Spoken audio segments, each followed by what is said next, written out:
وہ ہمارے بڑے آغا جو امریکہ کے بہت ٹٹو بنا ہوا تھا اور اب چیف جسٹس کہتے کہ آؤ نا بہادر کا بچہ کیوں بھاگتا ہے. اس نے ایک تقریر میں کہا کہ کراچی میں ایک مفتی صاحب ہے اور وہ داڑھی مونڈے کو مسجد سے نکالتے ہیں. تو ان کا جو خاص معتمد تھا اس نے مجھے فون کیا، کچھ دور کا تعلق تھا، کہ اس مفتی کا نام کیا ہے. میں نے کہا شیخ الحدیث و تفسیر مولانا مفتی محمد زرولی خان. کہا وہ تو آپ ہے. میں نے کہا الحمدللہ. مجھے کہتا ہے کیوں نکالتے؟ میں نے کہا پہلی بات تو یہ کہ مسجد سے نہیں نکالتا ہوں، پہلی صف سے بڑے ادب سے احترام سے کہتا ہوں کہ داڑھی والے یہاں زیادہ ہے، لہذا آپ داڑھی والوں کو آنے دیں. لیکن مشرف جیسے آدمی کو نکالنا مشکل نہیں ہے. مجھے بڑے دھمکی سے کہا کہ ٹھیک ہے ہم آپ کی مسجد آ رہے ہیں. میں نے کہا اس اللہ کی قسم جس نے آسمان و زمین بنائے اور جس نے اسلام کو سچا دین بنایا، کہ میں نے اگر تمہیں 3 صفوں کے باہر نہ کھڑا کیا تو آئندہ میں ممبر و محراب میں نہیں جاؤں گا. میں نے کہا اس اللہ کی قسم کہ ابتدائی 3 صفیں ہمارے طالب علم جن کے کپڑے بھیگے ہوئے ہو، پھٹے ہوئے ہو، کمزور آج، وہ کھڑے ہوں گے، اور آپ کا یہ جو ملک کے اوپر متسلط ہے یہ 3 صفوں کے بعد ہوگا، اور داڑھی مونڈے تو دوسری صف پہ کھڑے ہو جاتے ہیں. تو مجھے کہا ستاسو اور بانی سوزی ماں بدل مور پادگا اور مانڈے. مطلب یہ کہ آپ کا کیا جائے گا، مجھے نقصان شدید ہو جائے گا. مشرف کہے گا ایسی جگہ لے گئے پٹوانے کے لیے لائے تھے، ادھر مولویوں کا تو نام بڑھ جاتا ہے. چنانچہ اسی طرح کا ایک واقعہ ان کے ساتھ پیش آیا، اور اس واقعہ کا رنگ تو علیحدہ ہے لیکن حقیقت یہی ہے کہ وہ کھلاڑیوں کو بلا لیا. اس زمانے میں انضمام الحق جو ہے وہ کھلاڑیوں کا بڑا تھا اور اچھی جگہ 2-4 دفعہ جیت گیا تھا. تو اس نے بلایا کہ وہ اپنے ساتھیوں سمیت آؤ، مجھ سے ملاقات کرو، کچھ انعام و اکرام بھی کر دوں گا. تو انضمام الحق نے جاتے ہوئے اپنے ساتھیوں کو کہا کہ مسجد کی ٹوپی سر پہ سب رہو. سارے کھلاڑی سر پہ سفید ٹوپی رکھ کے اور جنرل صاحب سے ملنے گئے. جنرل صاحب ان کو دیکھ کے بہت بے موڈ ہوا اور جو کچھ وہ کہنا چاہتا تھا وہی بھول گیا. اور بس تھوڑی دیر میں ان سے کہا کہ ٹھیک ہے، بہت خوشی ہوئی آپ کامیاب ہوتے. جب وہ چلے گئے تو جنرل صاحب نے اپنے مخصوص لوگوں کو کہا کہ مولویوں کی زیادتی، ظلم دے کے کھلاڑیوں کو سفید ٹوپیاں پہنا دی. تو اس آدمی نے کہا آپ کہہ دیتے، کہا تو بالکل پاگل ہے، میں کہہ دیتا تو پاکستان میں کوئی ننگے سر اور بغیر ٹوپی کے کل نہیں ہوگا. لوگ تو مجھ سے دشمنی کرتے ہیں نا. اس کو یہ یقین تھا کہ میں لوگوں کا بدخواہ ہوں، اور اگر میں نے کہا کہ تم لوگوں نے کھلاڑی ہو کر کے پورے عالم میں کھیل کھیلتے ہو، یہ ٹوپیاں کیوں اوڑی، تو بس پاکستان کا ہر مومن غیرتی کہے گا کہ اور کوئی کام ہو یا نہ ہو لیکن ٹوپی سر پہ رکھنی ہے، تاکہ یہ ظالم جو ہے نا اس کا پیٹ شق ہو جائے. ایمان مختلف رنگوں میں اور مختلف شکلوں میں اللہ مسلمان کو نصیب فرماتے ہیں، اور مسلمان کے جب آزمائش کا وقت آ جاتا ہے تو ایمان کی غیرت سے اور ایمان کی طاقت سے اللہ جل جلالہ عما نوالہ اس کو بچا لیتا ہے.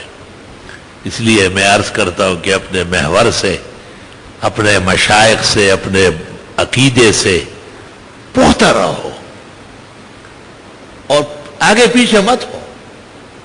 بہانے ہمیں بھی ناراض ہونے کے بہت مل رہے ہیں اور لوگوں کو بھی مل رہے ہیں.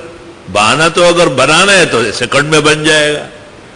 وہ کہتا ہے نا کہ ایک شیر پانی پی رہا تھا نہر پہ، اس نے دیکھا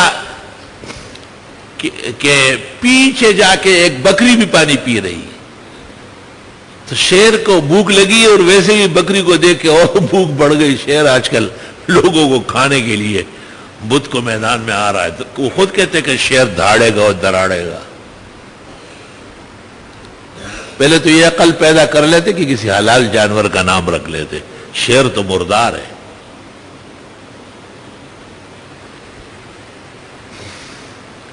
تو شیر نے سوچا کہ ابھی بکری کو تو کھانی ہے، جانے نہیں دینا ہے. کہتا آپ اس وقت پانی پینے آئی جب میں پانی پی رہا ہوں اور میرا پانی تم نے گدلا کر دیا. حالانکہ وہ غریب نیچے پانی پی رہی یہ اوپر ہے. اس کو کہہ رہا ہے کہ نہیں، نیچے سے بھی یہاں میرے پانی میں میں نے دیکھا کہ گدلا پن مٹی آ گئی ہو، تم صبر کرو. یہ بہانے ڈھونڈنے، بہانے نہیں ڈھونڈنا چاہیے. بہانے قریب آنے کے لیے ڈھونڈو، دور رہنے کا بہانہ تمہیں نقصان پہنچا دے گا، پھر واپس آ نہیں سکو گے. یہ بھی یاد رکھو. وہ حضرت کعب ابن مالک اور مرارہ ابن ربیع اور ہلال ابن امیہ واقفیے نے بدریے نے، ان سے جب پیغمبر خفا ہو گئے تھے تو حضرت ان کو سلام کا جواب بھی نہیں دیتے تھے، ان کو دیکھتے بھی نہیں تھے. لیکن جب وہ نماز پڑھنے لگتے تھے تو پھر حضرت دیکھتے تھے انہیں. کیوں؟ کہ بالکل ہی چھوڑ دے گا ان کو، ان کے ایمان ختم ہونے کے لیے کافی تھا. نبی برحق ہے. ایک زمانے میں حکیم الامت مولانا اشرف علی صاحب اپنے خاص خلیفہ خواجہ عزیز الحسن مجذوب سے خفا ہو گئے تھے. تو حضرت گاہ بگاہ اس کو دیکھتے تھے جب اس کا خیال نہیں ہوتا تھا، اور جب وہ دیکھتے تھے تو مولانا اشرف علی نظر ہٹا لیتے تھے. تو خواجہ عزیز الحسن فطری شاعر تھے، بہت اچھے غزلیات و قصائد انہوں نے کہے. انہوں نے برجستہ شعر کہا کہ یوں نظر تو ہم پہ ڈالی جائے گی اور ہم نے جو دیکھا ہٹا لی جائے گی. لا الہ الا اللہ.